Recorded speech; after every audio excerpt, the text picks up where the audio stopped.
¿Y si les dijera que la clave para salvar un bosque no está en una ley o en un acuerdo, sino en un cuento? Suena a fantasía, ¿verdad? Pues es la idea central de un proyecto educativo súper interesante que se hizo en México y que vamos a desglosar aquí. Esa es, yo creo, la pregunta del millón.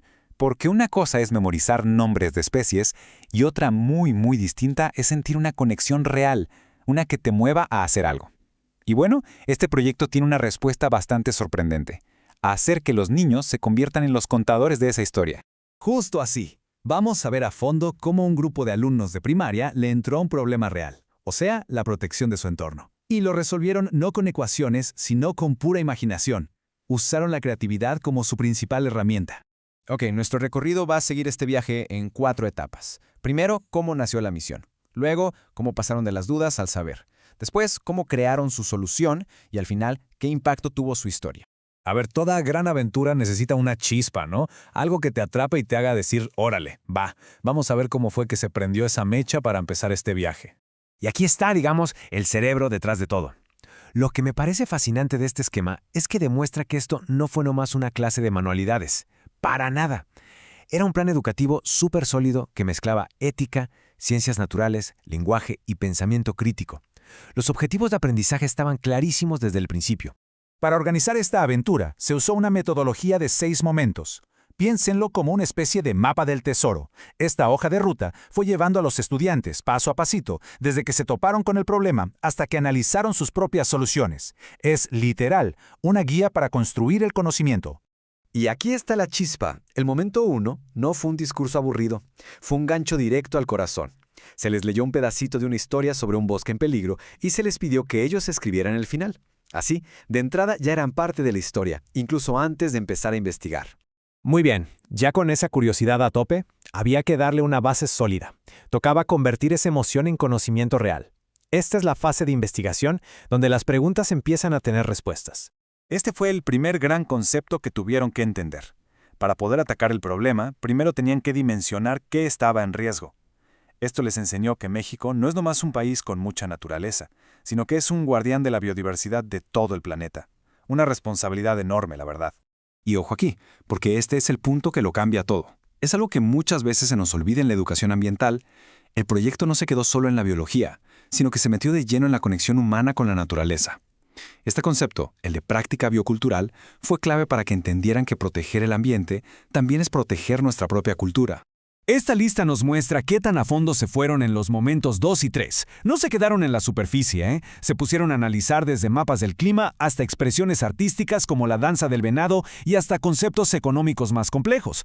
Cada una de estas herramientas les ayudó a armar el rompecabezas completo del problema. Bueno, ya con toda esa información en la cabeza, llegaba el momento de la verdad. ¿Y ahora qué hacemos con todo esto? Esta parte es sobre cómo los estudiantes tomaron toda esa investigación y la convirtieron en algo creativo, en algo que se pudiera tocar. Porque el cuento no era nomás un ejercicio para pasar el rato, tenía una misión muy clara. Se les pidió, por ejemplo, que la historia tuviera una propuesta real para proteger la biodiversidad y que rescatara tradiciones de la zona. Esto garantizaba que cada cuento fuera, en el fondo, un pequeño plan de acción disfrazado de aventura.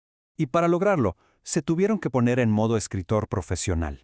El momento 4 fue básicamente una clase práctica de cómo contar historias. Definieron a sus personajes, eligieron quién iba a narrar la historia, planearon la trama y construyeron el mundo donde todo pasaba. Fue un proceso de diseño bien metódico para su solución. Y esto es súper importante. No lo hicieron solos. Durante el momento 5, el trabajo fue en equipo. Se rolaban sus borradores, se daban consejos, se criticaban para mejorar. Ahí aprendieron que una buena idea se hace increíble con la ayuda y la perspectiva de los demás. Y así llegamos a la recta final. La pregunta es, ¿funcionó todo esto? ¿Qué fue lo que aprendieron en realidad? Aquí es donde medimos el verdadero impacto del proyecto, mucho más allá de una simple calificación. Y la evaluación fue igual de seria que el resto del proyecto.